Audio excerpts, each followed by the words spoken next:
আল্লাহকে খুশি করার জন্য যদি দুনিয়ার মায়া ত্যাগ করতে হয়, আল্লাহকে খুশি করার জন্য দুনিয়ার ভালোবাসাকে যদি ত্যাগ করতে হয়, আল্লাহকে খুশি করার জন্য যদি পৃথিবীর মধ্যে সবচাইতে উত্তম ব্যক্তির সাথে যদি দ্বন্দ্ব হয়ে যায়, এর জন্য আমরা প্রস্তুত আছি কি মুসলমান? সম্মানিত হাজিরিন, আল্লাহ পাক রব্বুল আলামিন আমাদেরকে দুনিয়াতে পাঠিয়েছেন। দুনিয়াতে পাঠায় একান্ত হন নাই, আশরাফুল মাখলুকাত সর্বশ্রেষ্ঠ মাখলুকাত উপাধি নাম দিয়েছেন, এখানেও ক্ষান্ত হন নাই। যেই নবীর জন্য সারা মাখলুক সব কিছু পাগল, যেই নবীর জন্য আসমান পাগল, যেই নবীর জন্য জমিন পাগল, নবীর জন্য পৃথিবীর সব কিছু পাগল, মাছ গাছপালা যেই নবীর জন্য পাগল, অন্যান্য নবীরাও পাগল। ওই নবীর উম্মত বানিয়ে আমাদেরকে ধন্য করেছেন। যে আল্লাহ পাক রব্বুল আলামিনের কাছে কখনো আমরা আরজি জানাই না যে আল্লাহ আমাদেরকে আখেরি পয়গম্বরের উম্মত বানান, কিন্তু আল্লাহ পাক রব্বুল আলামিন ভালোবেসে মহব্বত করে আল্লাহ পাক রব্বুল আলামিন আমাদেরকে তার উম্মত বানিয়ে ধন্য করেছেন। ওই আল্লাহর প্রতি শুকরিয়া আদায় করার দরকার আছে কি নাই মুসলমান? আল্লাহ রাসূল সাল্লাল্লাহু আলাইহি ওয়াসাল্লাম বলেন, যদি কোনো ব্যক্তি যদি কোনো আল্লাহর বান্দা দুনিয়াতে আল্লাহর রহমত পাওয়ার পর, আল্লাহর নিয়ামত পাওয়ার পর শুকরিয়া আদায় করে, আমার রাসূল সাল্লাল্লাহু আলাইহি ওয়াসাল্লাম বলেন, যদি কোনো আমার উম্মত একবার শুকরিয়া আদায় করে, আল্লাহর রাসূল সাল্লাল্লাহু আলাইহি ওয়াসাল্লাম বলেন, যেই ফেরেশতারা যখন আল্লাহ পাক রব্বুল আলামিন আরশে আজিমে যখন পৃথিবীতে খলিফা নিযুক্ত করার জন্য ওয়া ইয ক্বালা রাব্বুকা লিল মালাইকাতি ইন্নী জাইলুন ফিল আরদি খলিফা, আল্লাহু আকবার, যে আল্লাহ পাক রব্বুল আলামিন পৃথিবীতে খলিফা নিযুক্ত করার সময় ফেরেশতাদেরকে তার সংসদে আহ্বান করেছিল।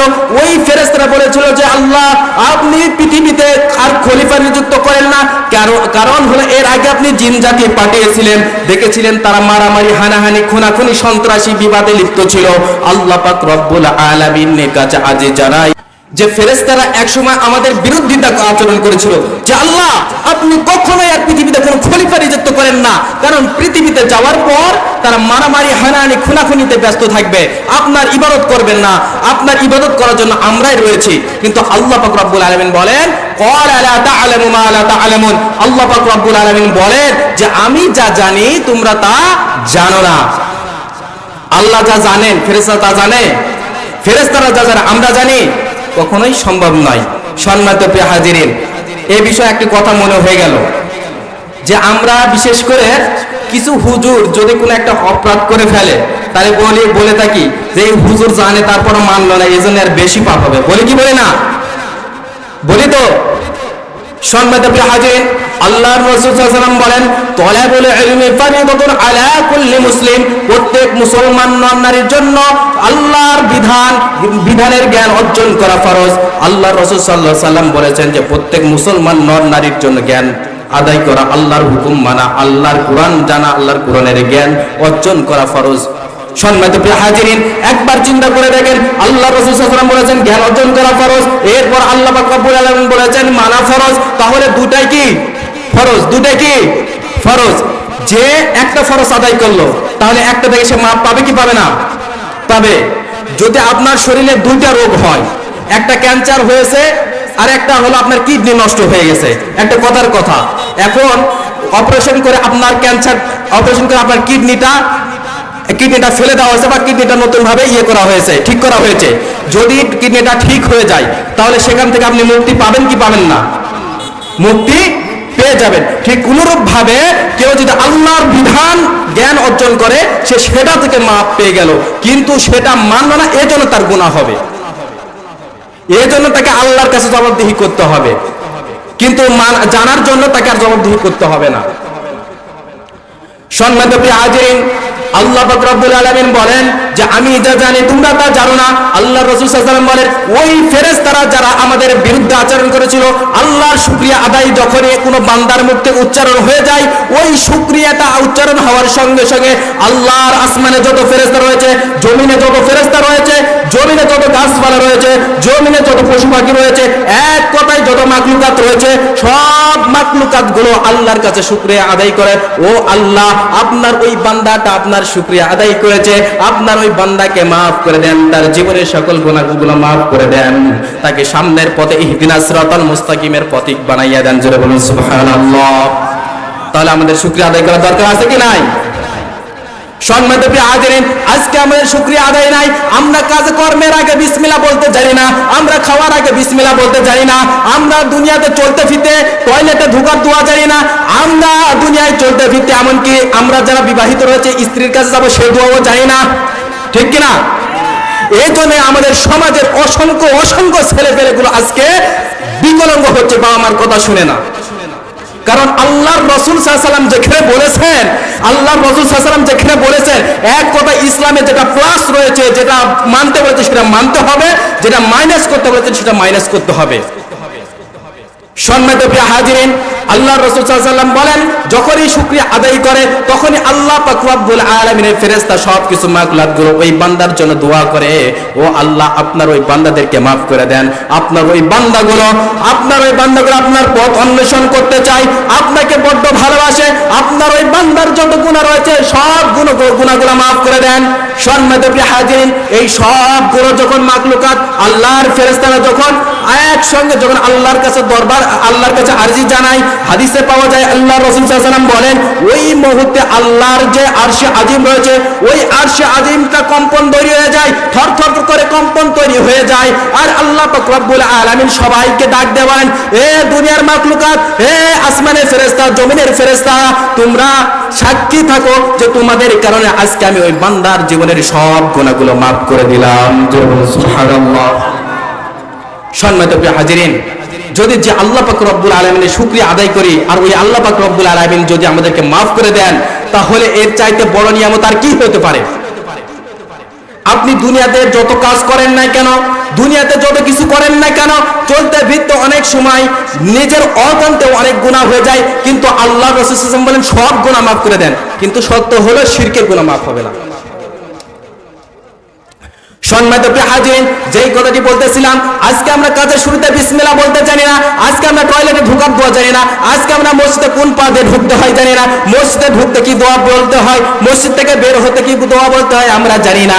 সম্মানিত প্রিয় হাজিরিন, আজকে আমাদের সমাজের দিকে লক্ষ্য করলে দেখা যায় যে আজকে আমরা যখন কাজ শুরু করি ওই সময় যেন মনে হয় প্রত্যেকটা ছেলে মনে হয় আল্লাহর হুকুম বাদ দিয়ে বিসমিল্লাহ বলা বাদ দিয়ে, ও বন্ধু তুই কই গেলি, এটা আছে কি নাই আমাদের সমাজে? অথচ আল্লাহর রাসূল সাল্লাল্লাহু আলাইহি ওয়াসাল্লাম বলেন, যেই উম্মতগুলো, যেই বান্দাগুলো আল্লাহকে স্মরণ করে, রাসূলের হাদিসকে স্মরণ করে, রাসূলকে ভালোবাসে, যেই বান্দাগুলো, যেই উম্মতগুলো আল্লাহর হুকুম মানার লক্ষ্যে, যেই উম্মতগুলো কাজের শুরুতে বিসমিল্লাহির রহমানির রহিম বলেন, আল্লাহ পাক রব্বুল আলামিন বলেন, আল্লাহ পাক রব্বুল আলামিন, আল্লাহ রাসূল সাল্লাল্লাহু আলাইহি ওয়াসাল্লাম বলেন যে আল্লাহ তাআলা তার শরীরের ভিতর বরকত দিয়ে তার কাজটাকে আরো সহজ করে দেয়। সুবহানাল্লাহ। সম্মানিত প্রিয় হাজিরিন, এই জন্য আজকে আমাদের শরীর দুর্বল, আজকে আমরা সব জায়গায় দুর্বল, 20 বছর 30 বছর যেতে না যেতে শরীর দুর্বল হয়ে পড়ে, ঠিক কিনা? কারণ কি হলো, ওই যে বিসমিল্লাহ বলে খাওয়ার আগে খাইতে হবে, এটা আমরা বলি না, ডান হাতে খাইতেছি না বাম হাতে খাইতেছি, তার কোনো সময় সেটা আমরা দেখি না। আজকে চা স্টলের দিকে লক্ষ্য করে দেখা যায় যে চা স্টলে এমন দুনিয়াবি যত কথা রয়েছে, একজন আরেকজনের গীবত নিয়ে ব্যস্ত আছে তো আছে, তো দেখা যায় যে চা স্টলের দিকে লক্ষ্য করে দেখা যায় যে বাম হাতে বিড়ি টানতেছে আর ডান হাতে বিড়ি টানতেছে আর বাম হাতে চায়ের কাপ দিয়ে চা খাইতেছে একসঙ্গে, এক হাতে বিড়ি টানতেছে আবার এক চুমুক চা নিচ্ছে। এটা মুনাফিকের আলামত না মুসলমানের আলামত? অথচ আল্লাহ পাক রব্বুল আলামিন বলেছেন যে ডান হাত হলো রহমতের হাত। কি হাত? রহমতের হাত, বরকতের হাত। অথচ ডান হাতে খাচ্ছি আমরা সেই নোংরা জাতীয় জিনিস, যেই নোংরাগুলো একটা ছাগল পর্যন্ত খায় না, যেই নোংরাগুলো কুকুরও পর্যন্ত খায় না, সেই জিনিসগুলো আজকে আমরা ভক্ষণ করতেছি। ও মুসলমান, তাহলে একবার চিন্তা করে দেখেন, একবার ভেবে দেখেন তো, ও মুসলমান একবার ভেবে দেখেন, তাহলে আমরা চতুষ্পদ জন্তুর চাইতে নিকৃষ্ট কিনা? সম্মানিত প্রিয় হাজিরিন, যেগুলোতে তামাক পাতা যেগুলোতে লাগানো রয়েছে সেগুলোকে থেকে আমি দেখেছি, ইউটিউবে সার্চ করে দেখেছি যে একটা বাগানেও কোনো বেড়া নাই, কোনো জাল নাই, কোনো কিছু নাই। ছাগলগুলো ছাগলের মনে চলে যাইতেছে, গরুগুলো গরুর মনে চলে যাইতেছে, সবগুলো কুকুরগুলো কুকুরের মনে চলে যাইতেছে। কিন্তু কেউ একটা যে খাবে, খাওয়া তো দূরের কথা, নিঃশ্বাস পর্যন্ত নিচ্ছে না, নিঃশ্বাস পর্যন্ত নিচ্ছে না। সম্মানিত প্রিয় হাজিরিন, তাহলে চিন্তা করুন, যে জিনিসটা চতুষ্পদ জন্তু খাইতেছে না, সেই জিনিস আপনি আমি মুসলমান হয়ে সেই জিনিসটা কেমনে খাই, তাও আবার বরকতি হাত দিয়ে। সম্মানিত প্রিয় হাজিরিন, আল্লাহ পাক রব্বুল আলামিন, আল্লাহর রাসূল সাল্লাল্লাহু আলাইহি ওয়াসাল্লাম বলেন, যে ব্যক্তিগুলো আল্লাহর হুকুম মানার লক্ষ্যে আল্লাহকে ভালোবেসে হজ যাকাত সালাত যা কিছু রয়েছে সব কিছু হবে একমাত্র আল্লাহর জন্য। কার জন্য হবে? আল্লাহর জন্য। ওই আল্লাহকে খুশি করার জন্য আমরা যে কোনো কাজ করতে প্রস্তুত আছি কিনা? সব সময়ের জন্য প্রস্তুত থাকতে হবে। প্রয়োজনে জানের জন্য জান দিতে হবে, প্রয়োজনে ভালোবাসা ত্যাগ করতে হবে, প্রয়োজনে স্ত্রীকে ত্যাগ করতে হবে। কেউ যদি ইসলামের বিরুদ্ধে যায় তাকে ত্যাগ করতে এক মুহূর্ত দেরি করা যাবে না। যদি যে বাবা মা দুনিয়াতে এনেছে, যে বাবা মার কষ্টের ফসল আমরা তৈরি হয়েছি, ওই বাবা মাও যদি ইসলামের বিরুদ্ধে যায়, আমি শরীফুল সহ আপনারা যারা রয়েছেন, আপনারা বলেন তো আমরা এক বাক্যে তাদেরকে ত্যাগ করতে প্রস্তুত আছে কিনা? যে বাবা মা কষ্ট করে আমাদেরকে পৃথিবীতে এনেছেন, আমরা ত্যাগ করতে রাজি আছি তো মুসলমান? আল্লাহ পাক রব্বুল আলামিন আমাদেরকে সঠিক জ্ঞান দান করুন। আজকে আমরা সমাজের মধ্যে বিভিন্নভাবে লজ্জিত, বিভিন্নভাবে আমরা সমাজের মধ্যে মুসলমান নিচে নেমে রয়েছি। বিশেষ করে সমাজের যুবকগুলো আজকে নষ্ট। এই সমাজকে পরিবর্তন করার জন্য একমাত্র প্রয়োজন কুরআনুল কারীমের রাসূল সাল্লাল্লাহু আলাইহি ওয়াসাল্লামের আদর্শ, ঠিক কিনা? কিছুদিন আগে এমন পরিস্থিতি দাঁড়িয়েছিল যে ধরা যাবে না, ছোঁয়া যাবে না, বলা যাবে না কথা, রক্ত দিয়ে কিনে নিয়েছে এমন স্বাধীনতা, এইরকম পরিস্থিতি দাঁড়িয়েছিল। সম্মানিত প্রিয় হাজিরিন, ওই ধরা যাবে না, ছোঁয়া যাবে না, তার আশপাশে আর যেতে চাই না। আমরা কুরআনুল কারীমের সংসদ থেকে নিয়ে, রাষ্ট্র থেকে নিয়ে, রান্নাঘর পর্যন্ত কুরআনুল কারীমের রাজ কায়েম করতে চাই। আমরা রাজি আছি তো মুসলমান?